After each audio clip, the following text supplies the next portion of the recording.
Today we shall discuss NCERT exercise at page 144, question number 11. Why will a sheet of paper fall slower than one that is crumbled into a ball? Means one paper sheet is there and one is the ball which is made by paper sheet.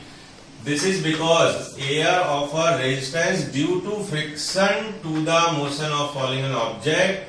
Since the sheet of paper has larger area because it is open, so it has larger area, so air resistance offered by the air is more on it in comparison with the compelled ball, so it falls slower. Question number 12. Gravitation force on the surface of moon is 1/6 as strong as gravitation force on earth. What is the weight in Newton of a 10 kilogram object at the moon and on the surface of earth? First of all, mass is given 10 kilogram. Mass never change, so it remain constant on the moon, on the earth also. But if we calculate the weight of object on the earth, the formula is m into ge, where m is 10 kilogram. Acceleration due to gravity is 9.8, so 9.8 into 10, 98 Newton. But when we calculate the weight of object on moon, it will be equal to mass into acceleration on moon. So 10 into, it is given 9.8 divided by 6. So it is 98 upon 6 and the value is 16.3 Newton. Now, question number 13.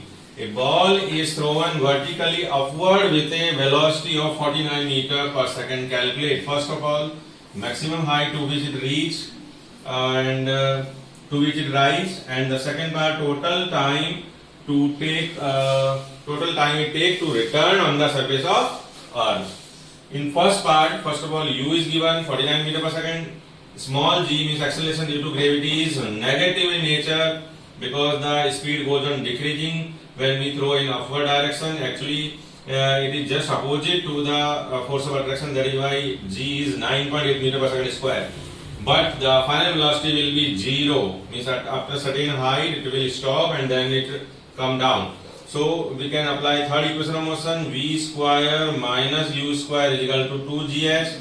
Since v is 0, so 0 minus u is 49, so 49 to 49 is equal to double of g means 9.8 into h. Now when we calculate, the value of h is minus 49 into 49 divided by minus 2 into 9.8. Minus minus cancel, and in this way the height become 122.5 meter. Means it will rise up to a height of 122.5 meter. In the second part, when total time of returning the object on the surface of earth is asked, first of all we shall calculate the time to which time taken by the stone when it reach at the maximum height. Time can be calculated by using first equation motion. By transposition of first equation motion, we will get the formula of time v minus u upon a. So v is 0, so 0 minus 49 upon minus 9.8. After calculating, means it is minus 490 upon 98. 5 times it is cancelling and minus minus cancel. So time to reach up to the maximum height is 5 seconds. That is why the total time is 5 plus 5, 10 seconds.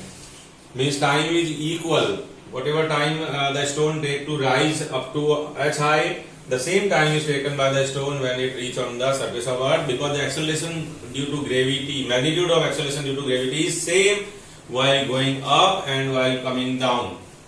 If a stone is released from a top of a tower of height 19.6 meter, calculate its final velocity just before touching the ground. It's very simple situation. When the stone is suppose released from a point A where the initial velocity will be 0, height of this stone is 19.6 meter, means vertical displacement is 19.6 meter. When it come towards the earth, it will accelerate due to gravity, and value of acceleration due to gravity will be plus 9.8 meter per second square.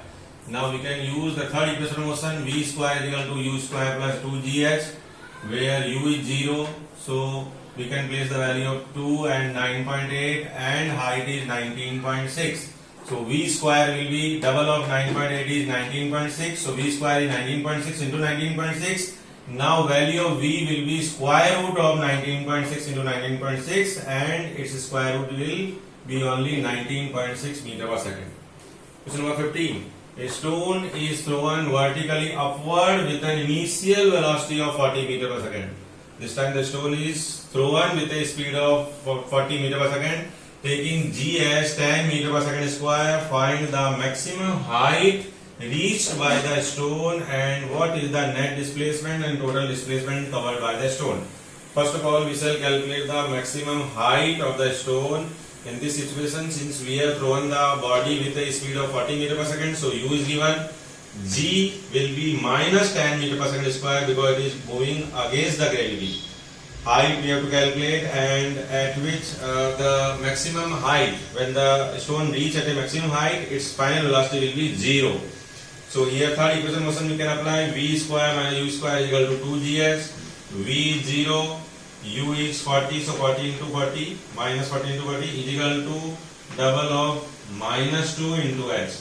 Now height can be calculated by minus 40 into 40 divided by minus 20. Minus minus cancel and it is cancelling 2 times, so 40 into 2, 80 meter. So the maximum height to which the stone will move is 80 meter. Now the question is, what is the net displacement when it reach again on the surface of earth? So net displacement will be 0 because the initial and final point coincide each other, that is why it will be 0. The total distance covered by the stone will be 80 plus 80, means 160 meter. 16. Calculate the force of gravitation between earth and the sun, where the mass of earth is given 6 into 10 raised to power 24 kilogram, mass of sun is given 2 into 10 raised to power 30 kilogram, and distance between their center is 1.5 into 10 raised to power 11 meter. By universal law of gravitation, we can find the force of attraction between earth and sun by the help of formula G m1 m2 upon d square, where m1 is mass of earth, m2 is mass of sun, and d is distance between them. So we can place the value of capital G 6.7 into 10 raised to power minus 11. Mass of earth is 6 into 10 raised to power 24. Mass of sun is 2 into 10 raised to power 30, and distance between them is 1.5 into 10 raised to power 11 and square of that. Now we can simplify 6.7 into 6 into 2, 12. So 6.7 into 12 and the power of 10, it is minus 11 plus 24 and plus 30. So 24 plus 30 minus 11, and denominator give you 1.5 square is 2.25 and 10 square 10 raised to power 11 square is 10 raised to power 22. In this way, when we take the product of 6.7 and 12, it will be 80.4. And 10 raised to power, here the solution is 43, so 43 minus this 22 will be taken above and become negative. So 43 minus 22, 10 raised to power 21 is left, and here when we divide 80.4 by 2.25, the result will be 35.7 into 10 raised to power 21. Now we can write in standard form 3.57 into 10 raised to power 22, because decimal is shifted towards the left side, that is why one power will be raised, and it is 3.57 into 10 raised to power 22 Newton.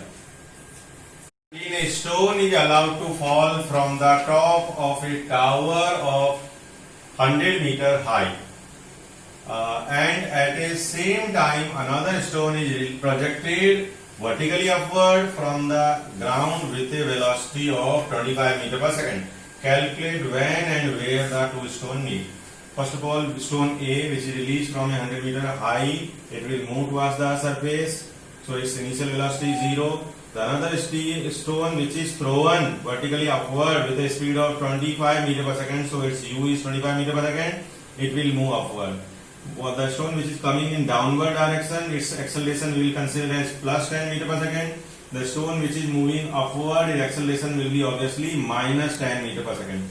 Let two stones meet after t second and at a point P, suppose, which is at a height of x meter from the ground. Means these two stones meet at a height of x meter from the ground and after t second. So when the height of stone from the ground is x meter, then this height, this displacement by which is covered by the stone A will be 100 minus x. This one is 100 minus x. Means the displacement covered by both of the stone will be different. First, stone A will cover 100 minus x distance, whereas the distance covered by the stone B is only x. Now we can use the equation of motion for first stone A, which is released from the certain height, its initial speed is 0. The displacement which is covered by this stone is only 100 minus x. So instead of displacement, we shall write 100 minus x. G is 10 meter per second square, which is positive in case of first stone. Now S is equal to ut plus half at square. We can use second equation motion. Instead of S, write 100 minus x, and instead of u, which is 0, so ut 0 plus half into 10 into t square. We can cancel 2 and 10 5 times, so it gives you an equation which is 100 minus x is equal to 5t square. Mark this equation as equation number 1. Now the another stone B, which is released, which is vertically projected in the upward direction with a speed of u 25 meter per second, and height, or we can say vertical displacement covered by the stone B is only x, and the acceleration due to gravity will be minus 10 meter per second square in case of B stone. Again the second equation motion, S is equal to ut plus half gt square. In this S is x only, so x is equal to 25 into t plus half g is minus 10 and t square remain as it is. So after simplification you will get a equation x is equal to 25t minus 5t square. This is a equation number 2. When we add equation number 1 and equation number 2, 100 minus x is added with x, we will write in the left hand side. Again 5t square will be added with 25 minus t minus 5t square will write in the right hand side, and in this way 5t square minus 5t square will be cancelled, positive x negative x will be cancelled. So left side 100 left, right side 25t left. After solving you will get the value of t as 4 seconds. Means these two stones meet after 4 seconds of their start. Now when we place the value of 4 in any of the equation, suppose in equation number 2, then x is equal to 25 into 4 minus 5 into 4 square. 25 into 4 is 100 and 5 into 4 square is 80. So x is equal to 100 minus 80 means 20 meter. So the second answer is these two stones meet at a height of 20 meter above the ground. A ball thrown up vertically upward returns to the thrower after 6 seconds. Means when the ball is thrown from the ground, it reaches first up to the maximum height and then it returns after 6 seconds. So as the time of ascending and time of descending is same, that is why the time for which the ball will reach at the maximum height will be only 6 by 2, 3 seconds. Now in this situation we have to calculate the velocity with which it was thrown and maximum height to which it reached and position after 4 seconds. First of all, for velocity with which it is thrown, we can apply the first equation of motion, which is v is equal to u plus gt. Since v will be 0 at the top, that is why 0 is equal to u plus g is minus 9.8 when we throw upward direction, and time is 3 seconds. So here u means this will be minus u will be minus 29.4, minus cancel. It implies u is 29.4 meter per second. Means the velocity with which the stone was thrown is 29.4 meter per second. Now in second part we have to calculate the maximum height to which it reached. For that we can apply the third equation of motion. 2gh is equal to v square minus u square. It implies h is equal to v square minus u square upon 2g. In this formula of height we can place the value of v, which is 0, and u it is 29.5 into 29.5, and denominator is 2 into 9.8. So it is means it is minus 9.8. So minus will remain cancelled, and h is equal to 44.1 meter. After cancelling, you will get the maximum height to which the stone reach will be 44.1 meter. In third part, it is asked that what is the position of stone after 4 seconds of their start.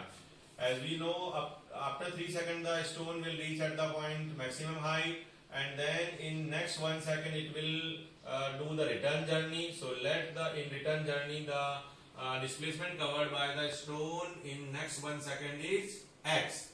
So in this situation, in next 1 second the displacement is s. So s is equal to ut plus half gt square we can apply. Instead of s means displacement, you will take x So x is equal to 0 plus half, g is plus 9.8 and time is 1 second only. 4 minus 3, 1 second. So here the value of x is 4.9 meter, which is below the top of the surface. Now the height from the ground we can calculate. Total height to which the stone reach is 44.1 minus the displacement covered by the stone in next 1 second is 4.9. It is 39.2 meter above the ground. Means after 4 seconds the position of stone is, it is 39.2 meter above the ground.